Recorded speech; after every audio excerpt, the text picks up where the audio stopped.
And then what happened? Right after that, just growing up, I really made the decision at age like 6. Like, I want to be like my grandma. I want to follow Christ. I want to please God. I want to feel the Holy Spirit.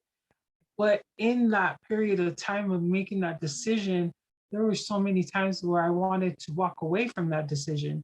I wanted to walk away when I was 18. I wanted to walk away when I was 23. I wanted to walk away when I was 38. And I wanted to, I teasingly would tell my friends, I was like, let's go get drunk. I want to let all these yucky feelings out. Let's go, let's go, let's go. It was never like, let's go do drugs. It was, I wanted to feel what it felt to be drunk. And my friends, the ones that would be adamant of saying no, they're like, no, you're a happy person. You might just turn into a wild beast, the Hulk, if you get drunk. And we don't want, you're already strong, sober. We don't want to see you strong, drunk. And so, yeah, it was the early age, but again, I had to stay committed because I'm the oldest and wanted to be that example, hoping my family would stop with their drinking and stop with getting high. I just really wanted to be that. They haven't stopped yet, but it's still my hope. And so they've gotten better where they don't judge me and label me as angel, goody goody, whatever. And I don't get um I don't let myself feel defeated that they haven't changed their life yet, because that word is so important to me that everybody, there'll be a turning point. I might not be alive when it happens, but it's gonna happen. Yes, it will happen. That's right. We will speak that truth over it. There's two things that stood out when you said that portion. One is that, yes, you made a voluntary choice at a very young age, but you also had to stick to the choice at 18, 28, 38. I believe is the ages that you said. That's super critical and can be applied to anybody because you're talking about choosing to follow the Lord, right? Some Right. people have no faith belief, and that's totally their choice. But if they want to participate in a recovery lifestyle, or they want to do personal development, work towards the best version of themselves, they would still need to make that choice at different times in different events too. So I think that that's so wonderful that you said that, because no matter what, even for me, I'll be honest with you, mine's a daily choice. Like in the morning, I have to make an adamant, conscious decision on what I'm not going to do. Like I really have to tell myself, hey, Nico, this is how you're not going to act today. And that's how I go about it. So that you still had to face those choices. Because again, I got none of that experience. Like for me, I started using drugs when I was 14, and I continued until I was 27 years old. Like it was just, it's what people did. So wild to me that you still had to make that choice reoccurringly. The other part that really stood out to me that I want to talk about and I want to highlight for anybody is that my homegirl here, Overland, said that she felt judgment for not doing the drugs or alcohol. She got called angel or goody two shoe. The reason why I want to highlight that is because I know that some individuals use drugs and alcohol because of a judgment, or because they want to fit in, they want to be included, or because they decided, hey, I'm going to do anything to please this person, even if it means doing drugs or alcohol. There's some people who like the consistency of drugs and alcohol. There's some people who like the risky behavior of it. A lot of people do drugs for a lot of different reasons, but if one of the reasons why you're doing drugs is because of a judgment, whether to be included in a group or not included in a group, I just want to highlight that my homegirl here, who chose not to do any drugs whatsoever, also had to face judgment for that choice. I think her choice and facing that judgment probably stunk a lot, just like the judgment that we have to face as individuals who might carry a stigma of addiction. But the benefits of going through your judgment, I think, might be want to say better, but they're definitely some return on going through that rather than like it wasn't for anything. Can you share any of those points with me on that? Maybe like turning points on when your family stopped saying, "Oh, you're not just trying to be a goody two shoe. It's just the way that you want to live."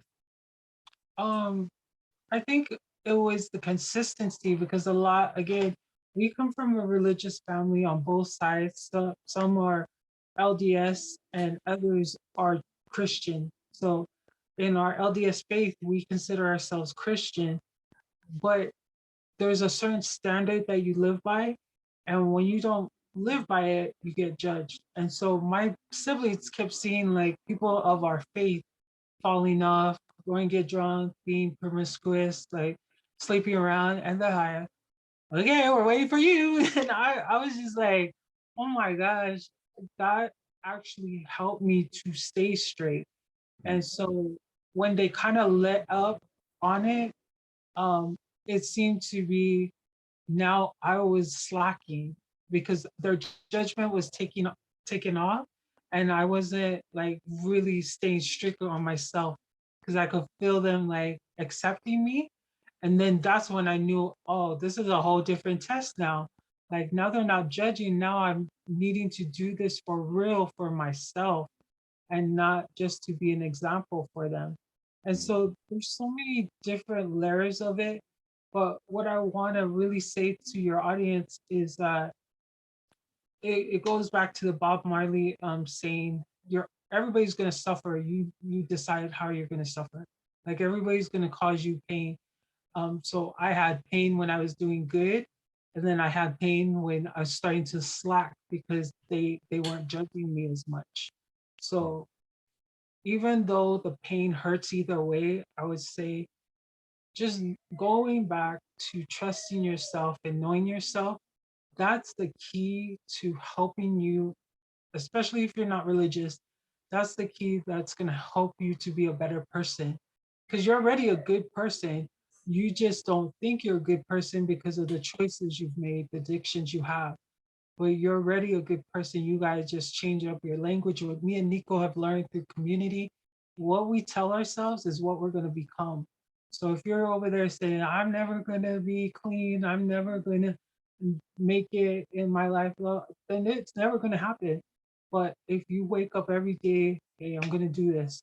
This is going to be done at this time. This is who's going to help me if I can't do it by myself. Then you'll get to where you're going. Exactly. Exactly. And that mindset is kind of what we apply towards everything, right? A lot of times we, as humans, we revert back to it in a distressful moment. Um, for instance, going through addiction, right?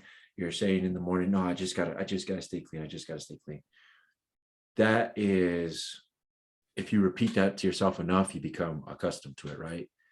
Well, you don't have to use those same tools, because that's all it is a tool. You're working out your brain in distressful moments. We just know how to use them in distressful moments because that's how we survive. You can actually use them when you're not in distress to set yourself up for success down the road. That's the other part that I think is really cool about it, is because Overland's working towards a specific goal. I'm working towards a specific goal. You guys might have specific goals that you're working towards. How we all work towards those and how we talk to ourselves while we work towards those is super critical. And if I'm sitting here telling myself I won't be able to achieve my goal, well, then of course I'm not going to be able to do it. And plus, I'm going to have most of the homies around me that don't think I can do it tell me I can't do it. Yeah, my brain's going to start training itself. Oh, you won't be able to get that done. So it'll stop trying. But if I tell myself, you know what, I got no experience doing it. I got nobody around me that's doing it, but I know it can get done.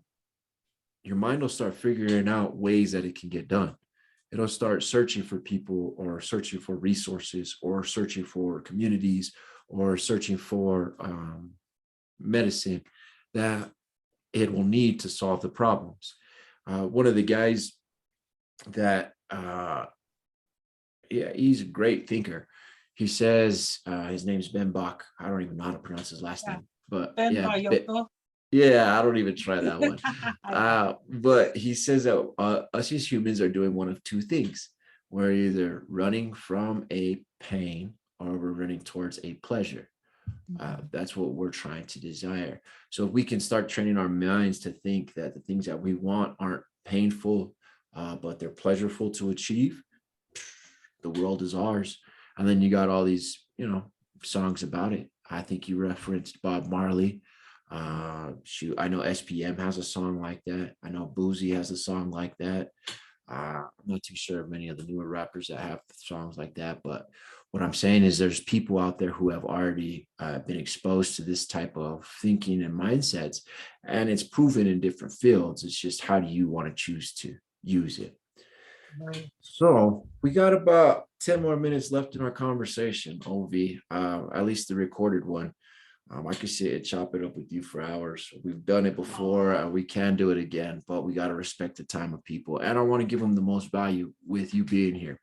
Yeah. So I'm going to ask you, what is one of the best mind hacks, since we're kind of on that topic, right? We've already discussed that no matter who you are, you're going to have some sort of judgment, whether Mhm. you choose to use drugs, don't choose to use drugs, have a mental health issue, don't have a mental health issue. However you choose to live, you're going to face judgment. That's one point that I want you guys to leave with today. The other point that I want you guys to leave with today is that regardless of your environment, you can make the decision for yourself, but you need to decide what's best for you. Homegirl here, Overland, says she wanted to be like her grandma. She had somebody who she could mimic, and grandma had specific traits that Overland picked up and stuck to them. And by sticking to them, she found the best version of herself. And she continues to work on that. By no means, she said it herself, like we're both continuing to work on developing that best version of ourselves. So you get to choose what type of person you want to be. And don't forget, you're going to get judged for it. So might as well pick the best version that you're going to be happy with.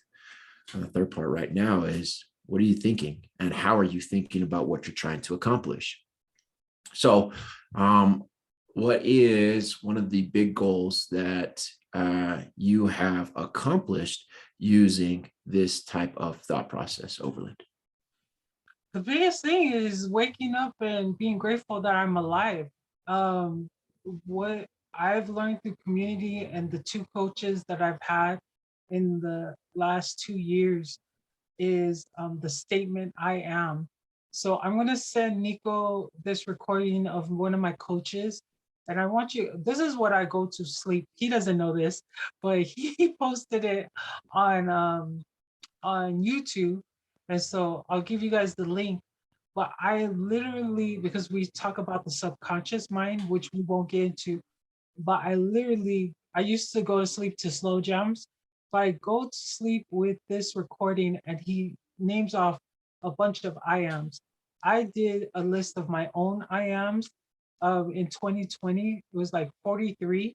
And so a few of them were I am graceful, I am poetry in motion, I am forgiving, I am loving.